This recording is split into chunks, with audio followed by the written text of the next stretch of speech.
Hello and welcome to the Number Nose Tarot. I am your intuitive numerologist, Tennille Crystal, and this reading is for Life Path 9. First, let's begin with your characteristics. You are the humanitarian with a deep concern for the state of the world. As a socially conscious being, you naturally attract and connect with people from all walks of life. You are rarely prejudiced, and you possess an imaginative view for the world that you inhabit. At times, you may become disappointed with the realities of life, and you may lack the perspective that would make life personally more enjoyable.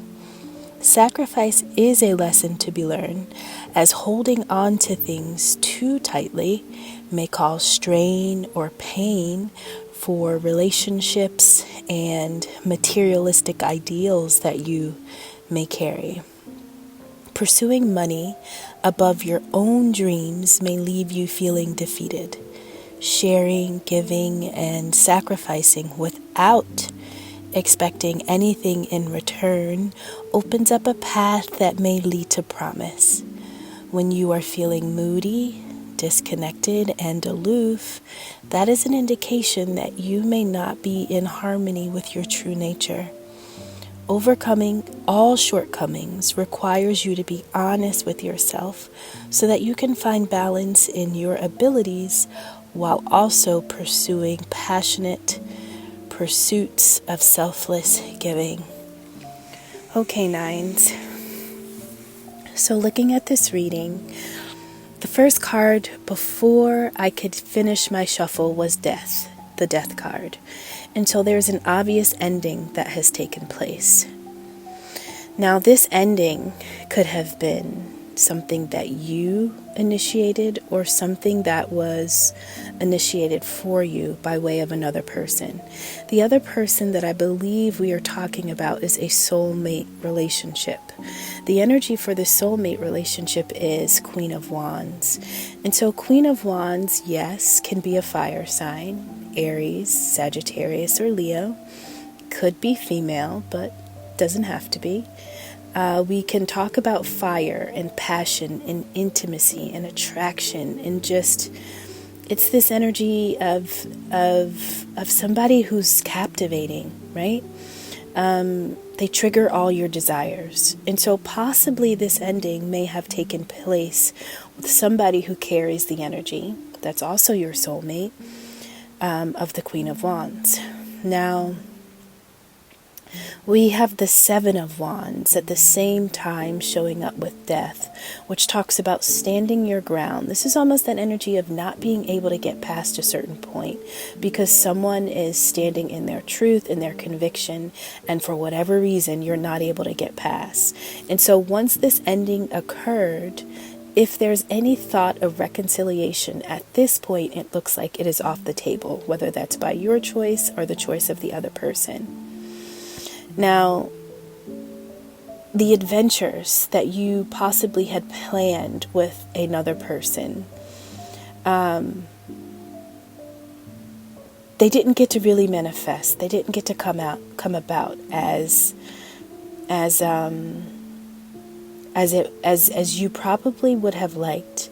And so whether the other person or whether you have this feeling of being inadequate, or this feeling of, being shut out and not being able to get past a certain point because you may have been called out for things that just weren't conducive to the connection.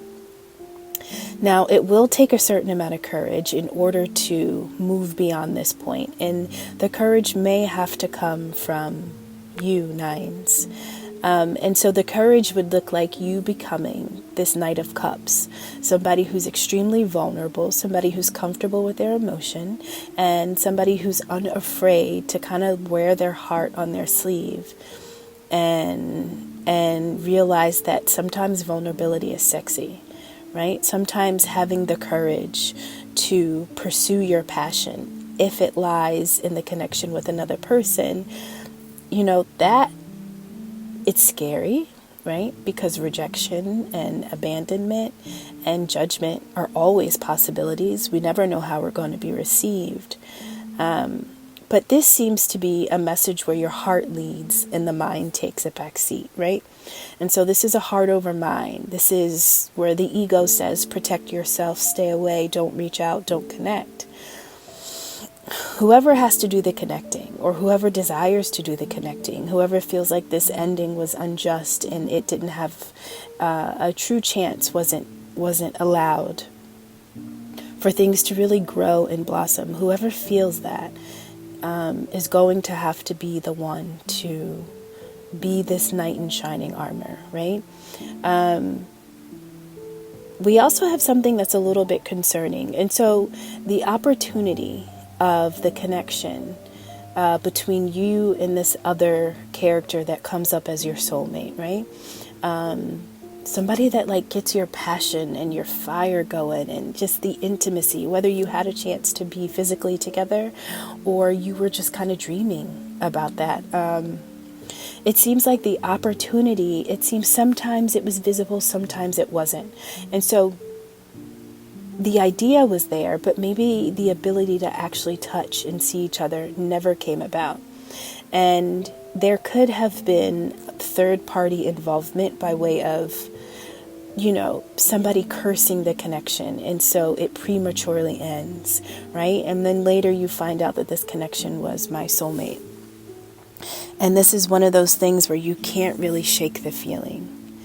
And so whatever chaos took place calls either you or the other party to walk away, right? And so this is a psychic connection. Even when you're away, you're still connected, right? And possibly one or both of you can feel the distance growing further and further. And so there's some type of chaos happening between two parties that needs to be healed. And it seems that somebody is going to have to take this courageous adventure of the heart and send a message, a call, a text, an email, whatever it may be, in order to say something, right? I get this feeling of the song. I can't recall the name of the song or the artist, but say something, I'm giving up on you. Like that's what this is giving me. And so if this was a soulmate connection, whoever the watching eyes and listening ears were that got to see what were the beginning stages of this, it seems like there could have been some type of jealousy. And so this is a reading of ego versus wisdom, right? And, wisdom are the lessons that when we hear the saying, eat the meat and spit out the bones, like that is a practice of a wise person. Everything that may have happened in this experience may not have been what you desired, but if you take the parts that truly resonated with your soul, that's the part that you carry with you to the next phase in the event that this can be rekindled in some kind of way. And so somebody may have walked away or moved on because there was some type of jealousy, whether one of you was jealous of the wisdom of the other, right? Or one was stuck in their pride and they really didn't tap into their wisdom. But something happened, something broke down in the connection between two parties, one being you, and it could have been cursed. Now, where that curse came from, or whether this is the first experience you've had that has ended this way, those are the questions that you've answered, that you can answer personally. But no matter the outcome, if you were the one to initiate the message, no matter the outcome, growth is guaranteed to you no matter what, just by communicating from a place of love, from a place of vulnerability. And anytime you're operating outside of your ego, you're really setting your soul up for growth. And so whether or not this person gives you what you felt you deserved, you've already put it out there just by the way you engage and follow up, right? And if it doesn't come through this person, you've at least put the energy out and it may come through another. And so I'd say use this as an opportunity to grow for you spiritually and personally, no matter what the other person responds back. Nines, I hope this was helpful, and I'll see you soon.